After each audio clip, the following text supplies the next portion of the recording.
everyone, and welcome to my corner of the internet. This week, I thought that I'd try a little experiment that combines two things that I have always really liked, and those two things are art and language. I have always been really interested in language, and I would consider myself at least semi bilingual since I've grown up speaking both English and German.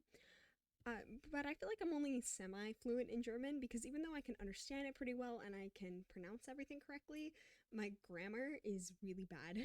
Although, come to think of it, my English grammar is not always that great either. I am trying to get better at both.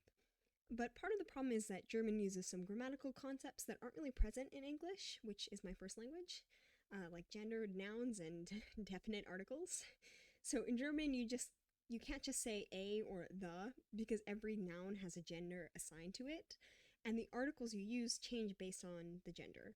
And of course, this doesn't just mean actual gender because like bread doesn't actually have a gender, but it's grammatical gender. So there's basically no rhyme or reason to it. So for example, cup is feminine, coffee is masculine, and water is neuter. Typically, if you're talking about obviously gendered nouns like man or waitress, the articles actually make sense, but of course, that would be too easy. So the word for girl is actually neuter because it has the diminutive suffix, which is very confusing. And then these articles change depending on what grammatical case they're in, but that's a whole other story. So even though there are little shortcuts for remembering the gender based on suffixes, at the end of the day, you kind of just have to memorize it. Unsurprisingly, I am a very visual person, and one method that I use for remembering things is to connect whatever it is that I'm trying to remember to some kind of imagery, because that usually sticks in my brain a little bit better than just words or abstract concepts.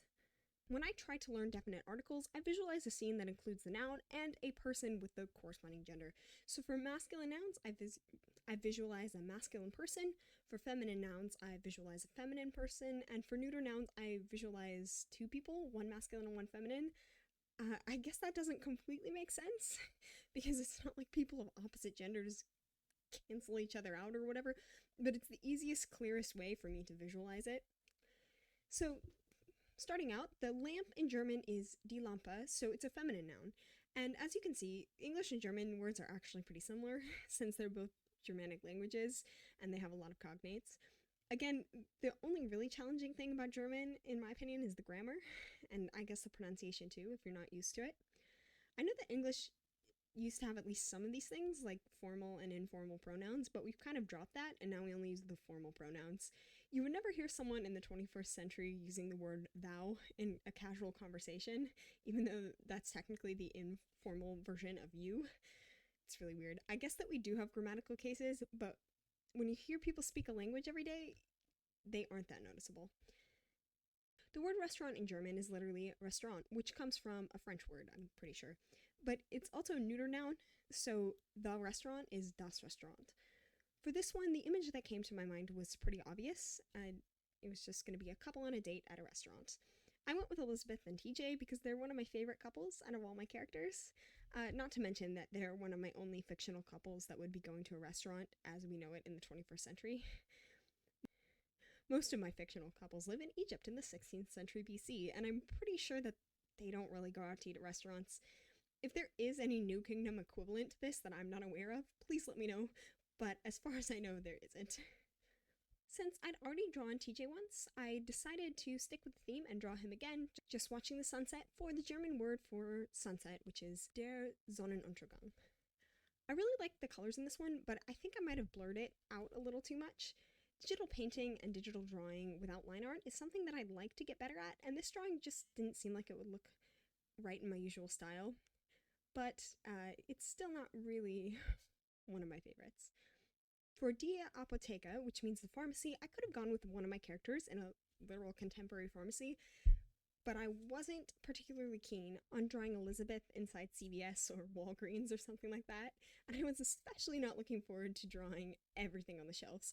So I kind of stretched this one a bit, and I drew an illustration of the apothecary in colonial Williamsburg. Colonial Williamsburg is what I guess is called a living history museum, and it's easily one of my favorite places on the planet. I went there when I was younger, and, well, I didn't really ever want to leave. I would have been happy to wear my little cap and 18th century outfit and walk around the restored historical buildings forever. And this was one building that I was particularly impressed by, and I've been wanting to draw it for a while. As you can see in the reference photo, all the jars and drawers are actually labeled, but I kind of gave up after a while. And as you can also see, I made good use of my copy and paste abilities here, but it still took somewhere between 3 and 4 hours. The German word for tree, Baum, is masculine, so for this one I drew my character Timmy climbing a tree. And this actually worked out pretty well because of all my characters, he's the one I most readily picture in a scene with trees. I have some other characters that might be climbing trees, but for some reason the one that I think of first is Timmy. Having original characters or even other characters or real people that you like and can easily picture in scenes makes this easier to remember. So that concludes my little experiment. Even though this idea was fun, I wouldn't say that it's the most practical.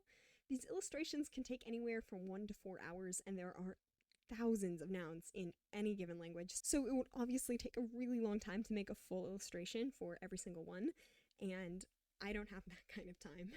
If you do want to try this method out, I would recommend either making quick doodles or just picturing a scene in your head. That's what I typically do, and it's almost as effective. The best advice I can give if you're just doing this in your head is to try to connect the word to an existing memory or image that has some kind of significance to you. The more important it is to you, the more likely it is that you'll be able to immediately call it into your mind when you need to remember what gender the word is. I have no idea if this will be helpful to anyone else, but I think that this method is definitely worth a try. If you have any thoughts, ideas, or other methods that you use for memorizing grammar and vocabulary, please feel free to tell me in the comment section. I have a list of about 10 other languages that I'd like to eventually learn how to speak, so I can use all the help I can get. Anyway, thank you so much for watching and have a great day. Bye.